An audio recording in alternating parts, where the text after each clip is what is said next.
Guys, good morning. Meron akong isang desisyong gagawin dito sa aking garden. Para dito sa mga nauna kong tanim, itong malalaki. Yan.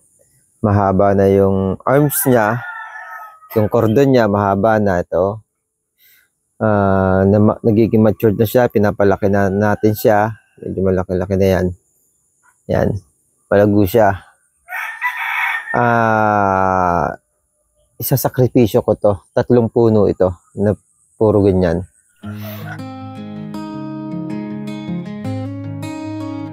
Bahagharing makulay dito sa silangan, ganda mo'y gusto kong makamtan.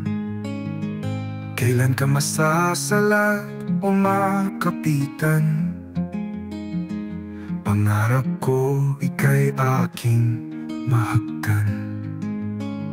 Paraiso dito sa aking kapaligiran, berde at luntian, magandang mastan.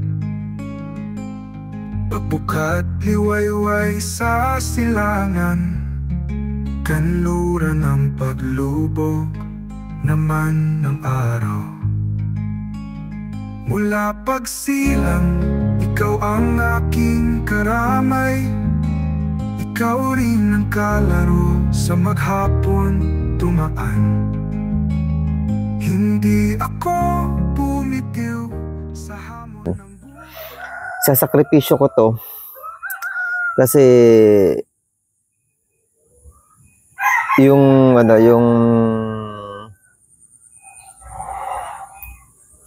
tag dito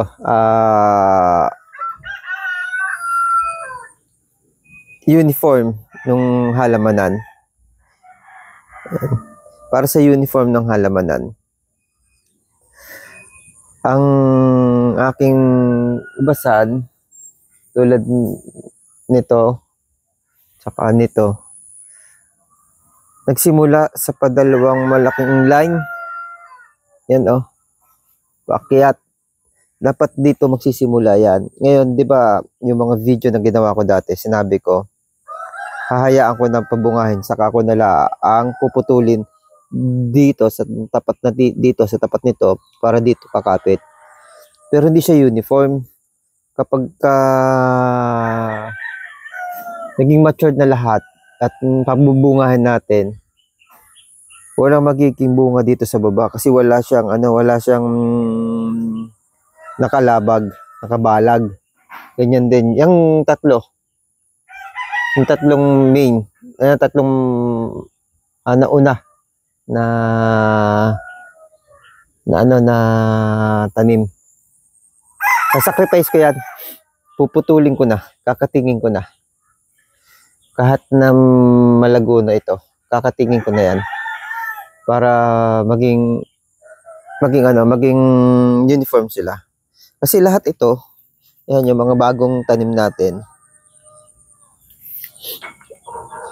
Lalabag dito yan, babalag dito yan, paakyat. Magiging ganito din, paakyat. Kaso ito, nasa second row Iso-survive ko to kung kaya. Ibababad ko muna tapos lalagyan ko rotting hormone kung kaya kasi may mga naugat naman. May mga ilan na umuugat. Kung kaya pabuhay, may tatanim ko yan. May tatanim ko pa yan. Tulad nito Yan may mga umuugat. Ito may umuugat. Kakatingin ko yan dyan at hayaan kong titingnan ko kung mabubuhay. May mga ilang umuugat titingnan natin kung mabubuhay kasi ito ganyan yan ito kinatin ko siya tapos itinanim ko nabuhay. Kaya ito anin ko na yan, sayang to, naputol ko to wala pa namang, hindi ko alam kung saan may tutubo dito. Pero magtutubuan yan. Ito, tutubo yan. Gagano natin. Ito lang yung talagang may makitira na mamapalaki natin. Ito, tsaka ito. Yan. Yan na yung ano. Tapos ito, putol na lahat yan. Okay. Kasi yung mga kasama natin, no. Yan. Lahat diyan magsisimula sa ilalim na ano yan, na line, no, string line, paakyat. Yung mga lumang puno na tatlo, isa second row na nagsimula. Malaki yung pagitan ng second row tsaka ano, itong green, no. Tapos yung pang yellow, malaki. Oh, ang taas, oh, taas. Walang makikita ang bunga dito sa first to second line kapag pinagpatuloy ko, para magiging ko sa ngipin bungi, ano, yung kabila natin ganun din.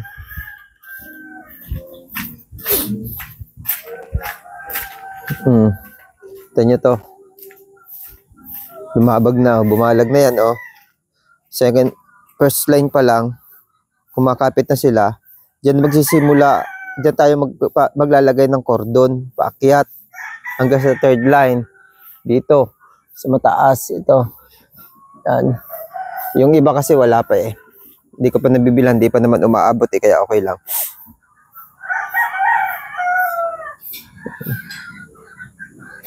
Tapos yung sunod na gagawin ko dito, mawawala na tong anong ito. Yung lahat ng lupang nabili ko doon, ipapantay ko na dyan. Itong panggilid na ito, dito ko ilalagay sa gilid dyan. Square. O ganun, lahat. Pantay na sila. Para pag nag-aabono ako, hindi hirap. Pag lumaki kasi, kailangan mas maluwang yung bilog eh, kasi mas marami yung abono yung ilalagay. Pagka napalapat yon, may tendency mamatay yung puno, mainit. Kaya yun ang naisip ko na gawin. Ang update sa ginawa natin pag-aabono, hindi okay lang, maganda. Nagsisibulan, umahaba yung cordon. Yan, magpuputol na ako ng cordon dito sa kabilang ito. Magpuputol na ako ng cordon. Maglalagay na tayo ng fruiting arms. Ano? Ito kasi cordon na eh. Kasi nga, pinutol ko din dito yung, niya, yung itong katawan niya. Pinutol ko dito, ang sumibol dyan, cordon na. Ngayon, puputulin ko sa dulo. Ang susuli naman dyan ngayon, fruiting arm na. Yun na yung ating aalagaan at ipupruning kapag pabubungahin na. Ito yung mapapansin mo dito na maganda yung pagkakaabono natin. Ito yung mga bata. Halatang-halata sa bata. Medyo may malalaki na kasi. Nagiging dark line yung kulay. Dito, ayan sumigla yung mga dahon. Mas gumanda yung mga dahon sa mga batang tanim. Ito yung pinaka-baby. Ayan nagkakaroon ng dulo. Ito, nagsusuluyan na yung mga fruiting arm, Nagsusuluyan ang fruiting arm.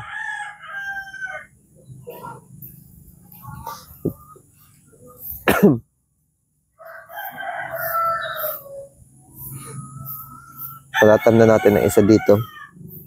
Kasi kulang dito na isang tanim. Tatam na natin to. Di ba wala yung unahan? Tapos ito bungi. May tatanim natin dito yung tatanggalin natin doon, puputulin natin. Kasi bungi talaga ito eh. Pagka hindi magkakaroon ng bunga dyan kasi putol na yung cordon natin dito Ito paakyat. Paakyat yan. Hindi magkakaroon ng yan. Ito yung pagkakatabi noong pinaglagyan ng ng abono. ang nangyayari, namamatay. Ito, isang sibol na hindi ko alam kung anong halaman to. No choice ako, dapat papalakihin ko, aakating ko at bubuhayin ko. Pero meron ditong ibang kasama yun, isa pa yun. Andun, yun. Tapos meron pa dito. Yan. Aakating ko yan, pinapalaki-laki ko lang, tapos itatanim ko. Tingnan ko kung anong klaseng halaman yan. Sayang tong isa. Ayun mga kaibigan, update ko kayo kapag okay na. Basta ito, magiging ganito lahat yan. Magiging ganyan. Update ko kayo pag naging okay na kasi may pasok din ako sa opisina. Hindi ko din agad magagawa. Ano?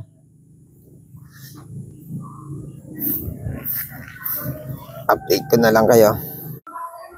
Mga kaibigan, araw po ngayon ng Sabado. Ito po yung update. Ito yung sunod na video. Sabi ko puputulin ko to. Yan. Naputol ko na po siya kahapon. Ito na po yung natira lang. Yan. Nasa baba. Yan po yung paapaakitin natin sa taas. Ito po yung cordon. Tapos ito, yan. Ito yung mga fruiting arms niya. Yan yung aakyat. Pero pamimili tayo dyan na maganda. Hindi yan. Lahat magbabawas tayo dyan. Yan po yung fruiting arms niya. Dito, tabiin natin. At actually, naman tayo abono. Okay lang. May mga stock na po tayong abono ngayon. At continuous po tayo mag-abono. Mamayang hapon, mag-spray po ulit ako ng fungicide. Ito din po. Yan. Pinutol na po natin dito. May natira pong isang cordon. At magpapasibol po tayo ng isang cordon siguro dito yan. Alinman. Pag may sumibol o kaya dito ulit. Pag may sumibol po, siya po yung papunta dito para magkaroon naman ng fruiting arm. Ganun din po dito sa kabila. Yan, hanggang dyan lang po. Ay.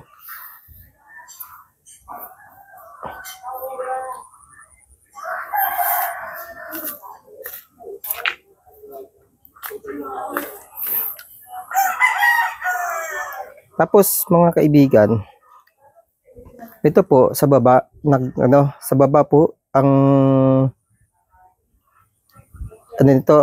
itong fruiting, yung cordon niya nasa baba. Ito po sa taas po siya dito. Ito po. Ginawa po natin yung pagputol diyan para maging maging uniform po. Ito po, aabot po siya hanggang dito. Kaya po niya umabot hanggang dyan. Mahaba-haba po yung magiging cordon niya. Ganun din po dito. Ito po, abot po siya hanggang dito.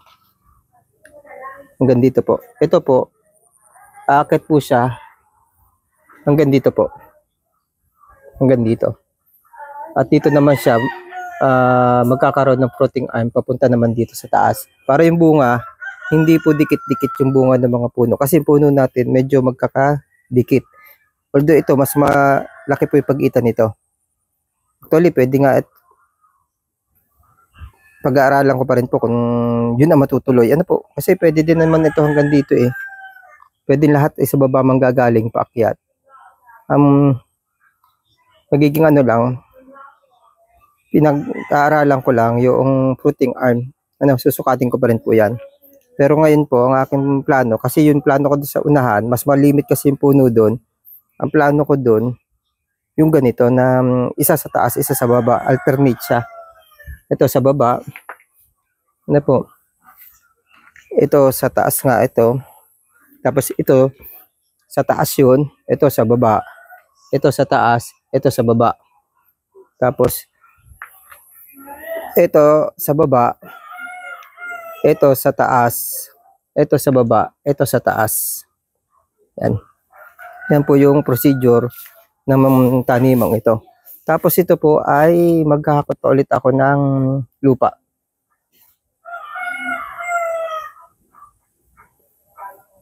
O something, na lang muna. Basta mag-stack ako dito ng lupa sa lugar dito para kung kailangan na ng palagay ng lupa, madali na. Dito na lang kukuhanin. Hindi na yung dun. Kasi pwede, bala ko kasi magpahakot ng buhangin naman para dito naman sa bahay, gagamitin sa bahay. Kaya tatanggalin ko dun yung lupa. Hakot ako dito ng lupa, maghahakot din ako ng lupa doon sa kabila para pag gagamitin, madali na. Pagpakita ko din sa inyo yung ginagawa ko ngayon doon na ano, na may ginagawa kasi ako doon. Tanggalin ko to. Yan. Tinanggal ko to. Kasi may ginagawa tayo doon na pataba sa lupa. Gagawa ulit tayo ng panibagong lupa na mataba, palusog. Diba, sineshredder ko, ngayon hindi ko sinredder at hindi ko pa naman gagamitin yung lupa, preparation lang. Ito yung lupa na binili natin. Ang ilalim po nito, yung mga basura, inipit ko na po ng lupa para kusa na siyang mabulok. Pero kung sinredder natin to, mas mabilis siyang mabulok. Actually nga, ginagawa nga natin, nagagamit agad natin, nahalo natin sa lupa yung mga na-shredder na natin . Actually, ito kanina, nung kinocultivate ko po ito, ang dami ko nakuha yung bulating pang, yung night crawler, ano bang tawag nga doon sa bulating yun? Ang dami ko po nakuha. Yan, nagpo-produce na siya dyan ng sariling vermicast. Diyan na mismo, nagpo-produce ng vermicast sa anong yan. Tayo pala. Ito po kasi, kung mapansin nyo, dati wala itong tanim. Ngayon po, may mga nakalagay. Ito po, try and error. Siguro, nyo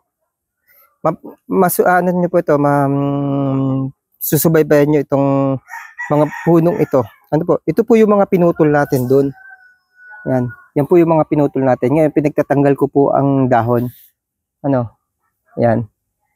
Yan na po yung pinagpuputol natin doon na na cordon. Ngayon yung cordon na yun sa pinagsasangahan po, merong mga ugat na may mga lumalabas na ugat. Trinay ko po na itanim. Yan po, try and error. Kung mabubuhay po, good. At kung mamamatay naman din siya matutuloy na mabuhay, not bad. Kasi nagsubok tayo. Yan po, kompleto to. Nakompleto ko yung tanim sa mga cordon. Yung may isa doon na bakanting walang tanim, yung namatay dati noon, linagyan ko din. Kung masusubaybayan natin yan, kasi wala ako nakita sa mga vlog ng iba na may ganitong ginawa. Ako, sinubukan ko. Kasi kaysa isa itapon ko to, sinubukan ko.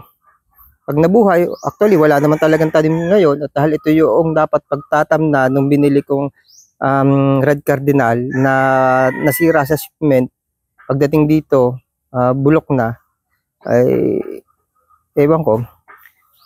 Ito, try and error pa rin itong kung mabubuhay pa rin talaga to yung green variety.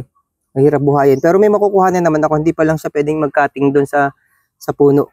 Pero makukuha na ko yun para sa green variety. Magkakaroon ako niyan. Siningit ko lang po yan. Wala sa tamang, yan, nasa may kanal nga wala sa tamang taniman. Ito po, puro katawba. Itong mga, yung prinuning kong yan, katawba yan. Ito, may mga nakatulos na po. Yan po ay yung sunflower. Ito po, yan kung mapansin nyo, di ba may mga malalago na ako dito, mahaba na ako dito. Yan. Ito po, ito, paakit ito, dito sa taas. Dito po siya kakapit. Dito. Dito po siya magsisimula na maglagay ako ng papunta dito, saka papunta dito, para magkaroon ng fruiting arm, paakyat. Ito po, dito sa baba, sa unang lane, ito po siya. Bali, ito pataas, ito sa baba, ito pataas, yan. Kaya po, nakaakyat na siya. Papaabutin po natin dito. Ito papalitan ko ito Inan ko lang niya kanina. Yan. Tapos ito sa baba. Yan. Yan, nagpangabot po dito. Pinutol ko na. Ito, pangabot dito. Hintayin ko pong makaabot hanggang dito. Puputulin ko siya. ito yung magkakaroon ng, ito po kasi cordon na to magkakaroon po ito ng ng fruiting arm paakyat dito po. Dito po siya mamumunga. No, dito po siya mamumunga hanggang dito. Pupunta siya. Ayan. Dito po, mamumunga siya diyan. Lalawit siya diyan ng bunga. Ito, mababa. Ito yung mataas. Actually, disgrasya nga kanina. Nabaluktot, nagkaroon ng pilay. Nabaluktot natupi siya. Nasugata, natupi. Linagyan ko ng brace. Mabubuhay naman yan. Rinisan ko po siya. Yan, pataas. Ang susunod dyan, pababa. Ito, paakyat din to sa taas. Ito, sa baba. Ito yung isang ginawa natin ng bago. Yung cordon na natin. Paakyat yan kung sakaling mabuhay. Tapos dito po, ito ganun din. Paakyat, mababa, paakyat, mababa, paakyat. Ganun din yung, basta ito tapatan po. Pagdating po dito, ito paakyat. Ito, ito mababa. Mababa to. Ito paakyat. Ito mababa. Ito paakyat. Ito mababa. Ito paakyat. Yan, ganun po yung yan. Yan, ganyan po yung sistema ng pagtatanim. Ito po, medyo maliliit po yung pagitan, kaya iniisip ko yung isa doon kung pwedeng diretso siya sa taas. Diretso siya sa baba lahat. Kasi malalaki po yung pagitan nito. Tali, may ganito kalaki yung pagitan nito. Isa, dalawa, tatlo. Ito, wala yung gitna. Ganyan kalalaki yung pagitan. Kaya siguro pwedeng magkaka-level sila paakyat. Hindi magpapangabot. Kasi ito magpapangabot katulad nito. Andito na yung cordon niya. Ng ganyan kahaba. Kung ito sa baba, magyayapos yung cordon niya. Pagdating doon sa fruiting arm, magdidikit-dikit. Kaya yun yung procedure na gagawin ko dito sa plantation kong ito, dito sa aking garden na to. Ito po ang itsura ng cordon na pinutol ko na hindi ko pa natatanggalan ng dahon. Buhay siya. Tapos yan, ito yung yun yung mga ugat-ugat na siguro try natin kung mabubuhay. Ito, ilalagay ko ito sa masetera. Sa ngayon, dyan muna siya. Yan. Tapos tatanggalan ko din ito ng dahon.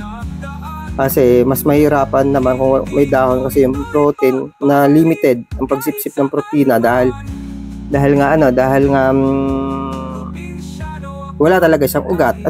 Hindi siya buhay na na aasa lang siya sa ganyan. Kaya tatanggalin natin ng dahon. May mga ilan naman na itatanim ito.